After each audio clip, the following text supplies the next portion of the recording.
The way that I open the story is very intentional, very specific. You're going to be, as the reader, presented with images and symbolism that is going to correspond with the way that the story closes. It's all working together and it's all in harmony.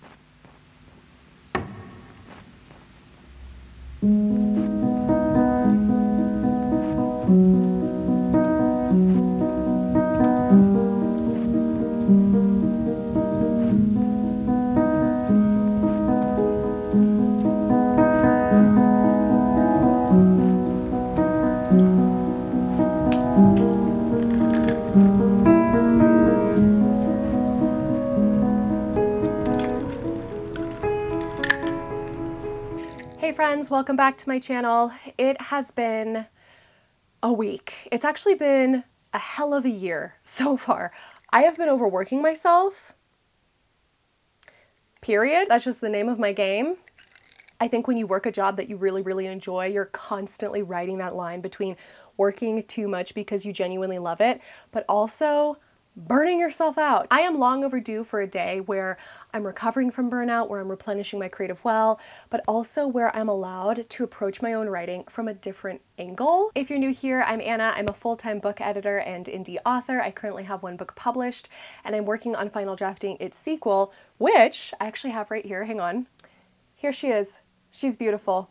I have been so busy. It's been one of the most lucrative and amazing seasons of my career, and I love it. I absolutely love being an editor, but I need to get to work on my own projects. And I submitted a huge, almost career-defining developmental edit a couple of days ago, and today I am overdue for just taking a day off. So before I jump into the next projects on my desk, I thought I would bring you guys along for a day of enjoying ourselves, a day of self-indulgence, if you will, a day of iced blueberry vanilla lattes, a day of walking in the forest because it's finally feeling like spring, a day of approaching our manuscripts from not a technical standpoint, but an artistic standpoint, which is really what I mean by approaching my book from a different angle. Would it be more productive for me to be working on this book today? Yes, it would be. However, working on that book today is too editing adjacent. I need to have one of those days where I am just allowing my imagination to take the wheel. I don't want to have a day of technicality. That's all that I do as an editor. Everything is technical, and what I'm doing for this book,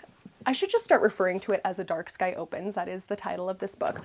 What I'm doing for A Dark Sky Opens right now is reading through the whole manuscript and refreshing on the various different plot twists that I have planned for the final 10 chapters that I have not yet adequately foreshadowed. So basically I got to this place where I was looking at the final 10 scenes / chapters. I don't know, maybe it'll be more scenes, we'll see. And I realized that I hadn't even foreshadowed like a number of different huge plot twists.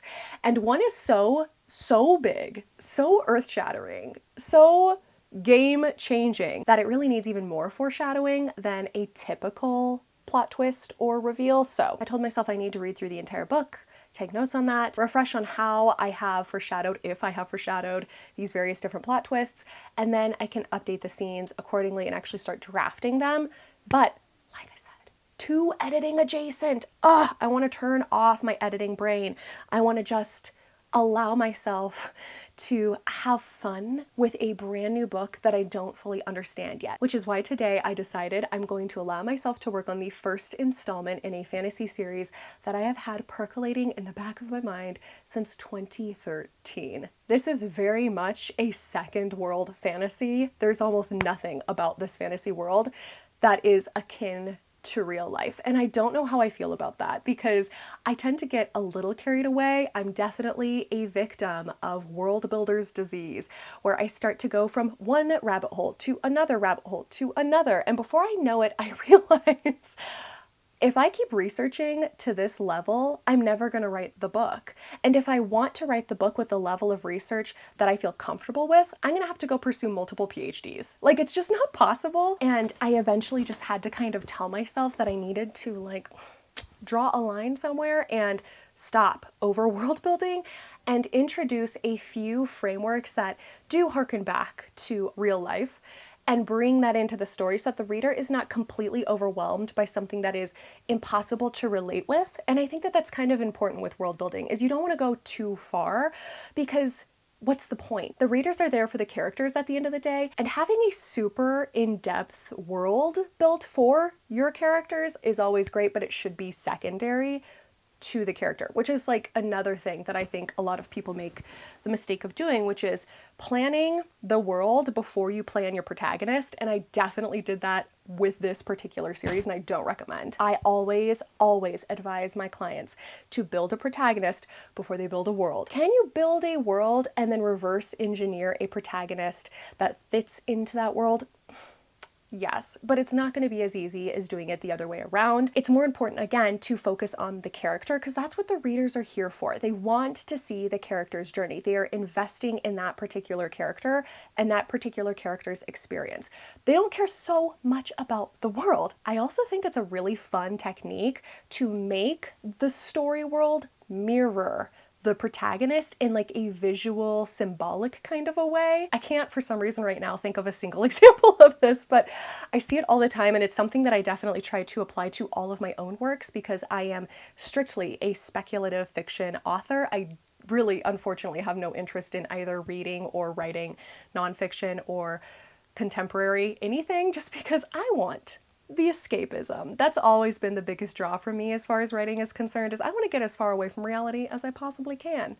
And that is, I think, why I have also fallen into the trap of trying to meticulously construct a world from scratch that is unlike anything we've ever seen in recorded history. Like, who do I think I am? Basically, what I've decided to do is pull upon a couple of historical, more like medieval, I'm definitely going towards a medieval, Western, Gothic kind of a vibe, and I'm just inviting some of those elements into the story, and I'm allowing them to influence things in a way where it's going to facilitate the reader's introduction to the world rather than reinvent the wheel unnecessarily. I've decided to approach the world today from a different angle and still have fun with it, still allow myself to create new and different elements of the story and of the world and how the society functions, but I'm going to try and simplify things where I can. In some ways, unfortunately, I'm realizing this is still me putting the editor cap on because I'm kind of editing the world that I've built, because I'm going to take areas that could be polished or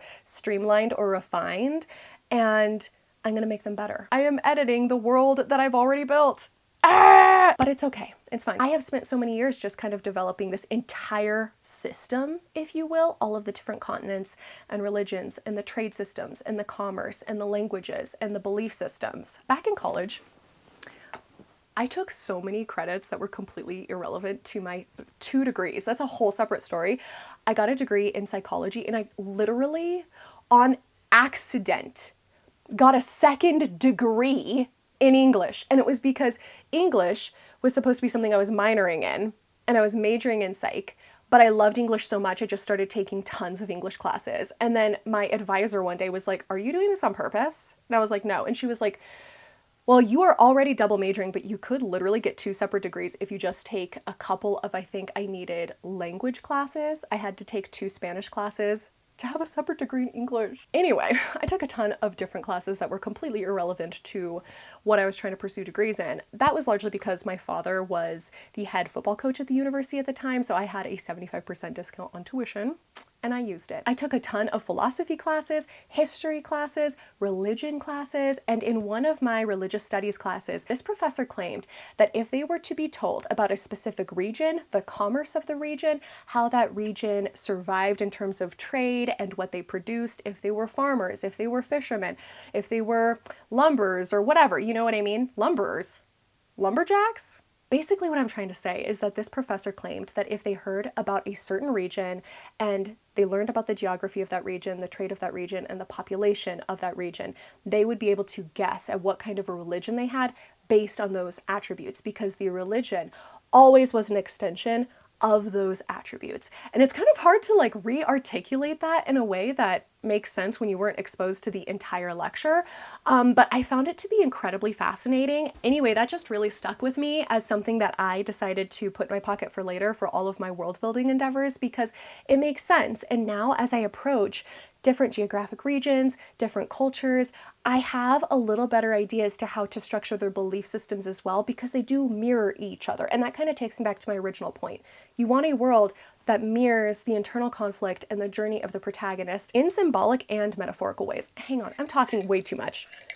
I'm probably getting off track. This is probably incredibly all over the place, and for that I apologize. But these are all the things that are just kind of going through my mind right now as far as how I want to approach this new book, this new series. I am a huge, huge proponent of making sure every sentence matters.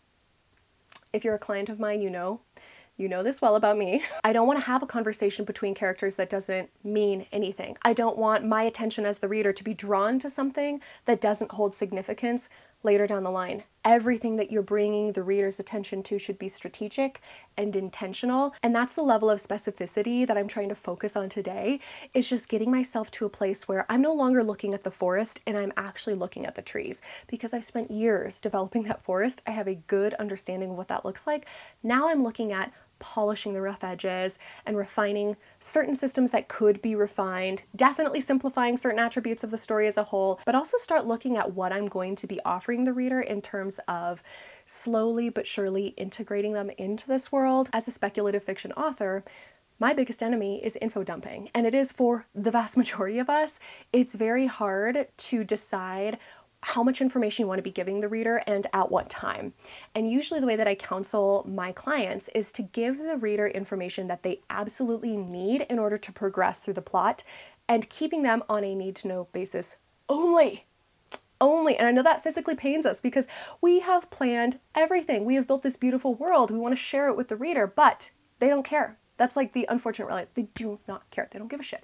They only need to know what they need to know in order to keep going forward. And that has helped me avoid info dumping, and then also narrow the scope of this itch to build this really meticulous world where I know everything about it. And I can know everything about it. That's fine. That's on me. But the reader doesn't need to. Anyway, I'm going to step off of my soapbox for now. I'll touch base with you guys after I'm finished. I need another coffee, and that's what I'm going to do right now before I go any further. See you guys on the other side of this B-roll.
I come to you today in my 7 Days to Die t-shirt because I cannot talk about world building but not also talk about the things that influence my world building, and I would be remiss if I didn't bring up video games. If you're new to my channel, I play a lot of video games, all kinds of video games. I love an old-fashioned RPG. I love a first-person shooter. I love a base building survival game. I love all kinds of games.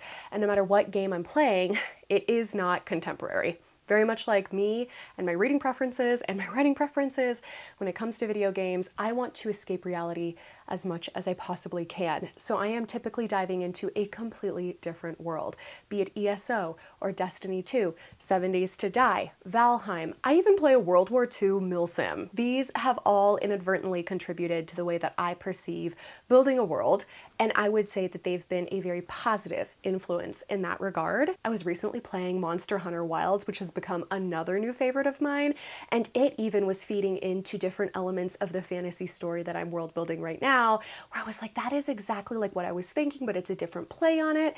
And it just opens your mind to various different possibilities in order to create something that feels original for yourself and for your own story. I always assume I'm going to be able to finish an entire vlog in one day, and I just never do. So obviously you saw me yesterday go to a cafe, get some brainstorming done. I was thinking about the story, ways to simplify the story, ways to insert familiar frameworks into my fantasy story so that the reader doesn't feel like completely disoriented and confused. And I think that I found a really good middle ground. Then, you might have noticed, I got an iPad. Did I get one specifically so I could design my own fantasy map?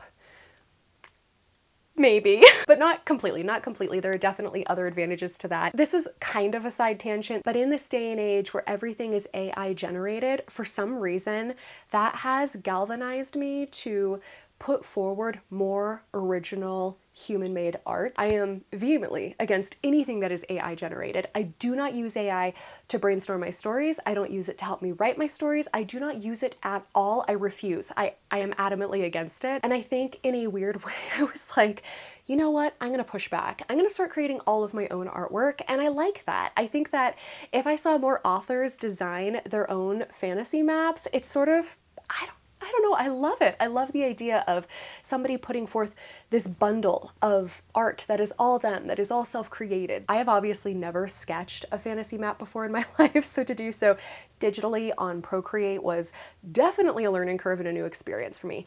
But I think it actually turned out very well, and it felt very good to sort of put a visual to all of these different places that I've had in mind for the last over 10 years, 12 years. I did a little bit of research on how a map should look and the functionality of a realistic fantasy map, the geography that comes into play, the tectonic plates, the way that mountains are formed, the way that rivers and lakes represent obviously recesses in the area or low elevation areas. So I started off by just sketching out very loosely where I thought the tectonic plates would exist in this world and where I wanted the mountain ranges to be. And this was like extremely rough. I wish that I would have filmed more of it. I kind of didn't because I was just very much winging it. I didn't think I would even include any of this footage in today's video because I am that much of a noob and I don't know what I'm doing. Basically, I drew a bunch of very organically shaped circles, kind of figured out where I wanted the mountain passes to be, where I thought the rivers would be. Yesterday, while I was at the cafe, I ended up making a list of all of the different places that I know exist already and that have been mentioned in the book,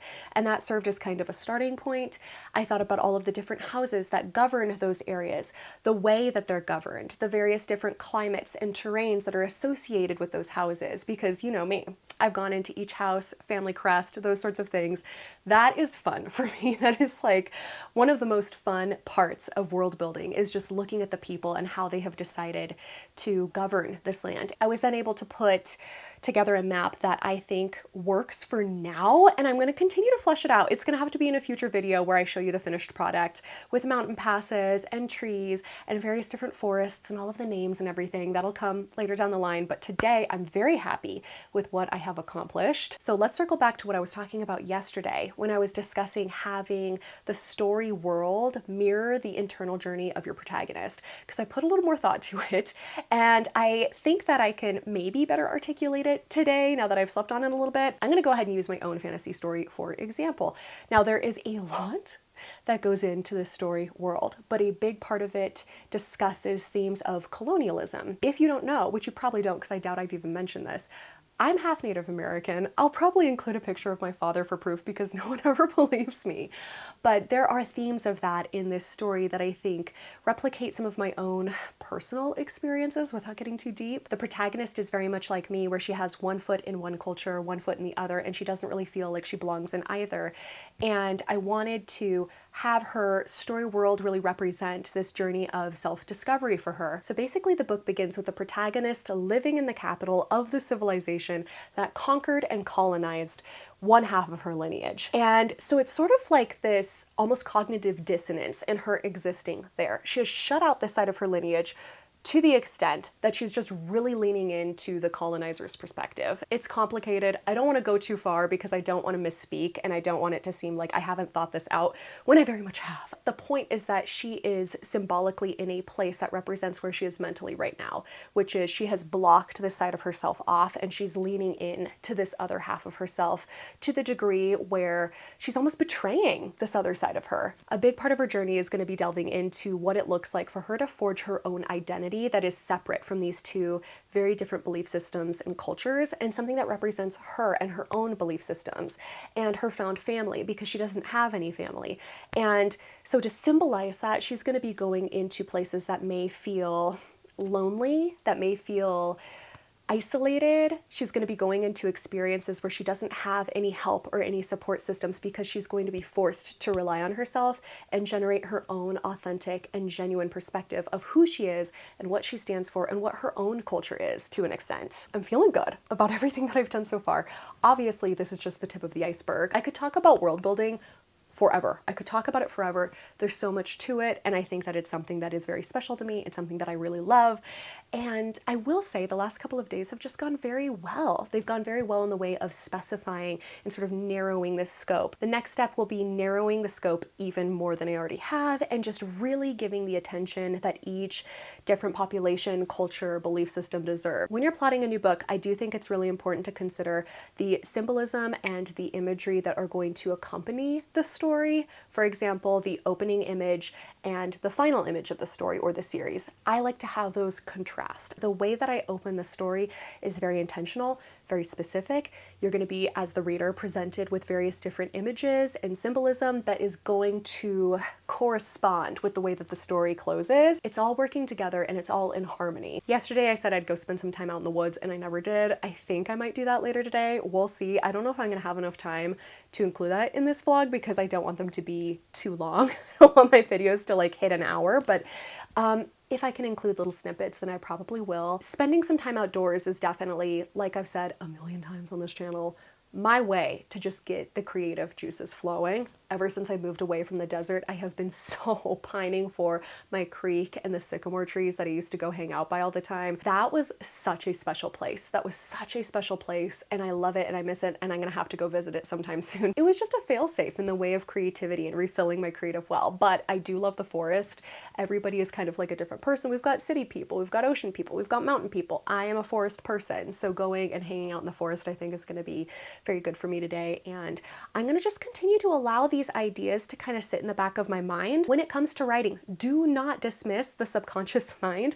I feel like my subconscious mind is working on these things all the time, even when I'm not aware of it, because sometimes I'll just literally sleep on it for a week and I'll wake up one day and be like, oh, I figured out everything without even meaning to. How great is that? So allow your subconscious mind to think about things. Don't rush the process. Don't say like, I have to have something figured out by the end of the day, because it's gonna feel forced and you're gonna be able to come up with something that is more organic and believable on a subconscious level anyway. So just give it time. I'm just feeling really motivated and inspired to keep working on this story. I already have a good 50,000 words written on this project, but I imagine the first installment is not going to be shorter than 150K. There's just no way, based off of where I am already at the 50K marker. But I'm so proud of what I've done already, and I cannot wait to share it. The hope is that I will publish A Dark Sky Opens, and then my next book that I publish will be this book. I'm so excited. I love it. I really do feel like it's some of my best work. I just love being a writer. How do people not write? How do people not want to create worlds? bewilders me. Look at you. Say hi to Annie.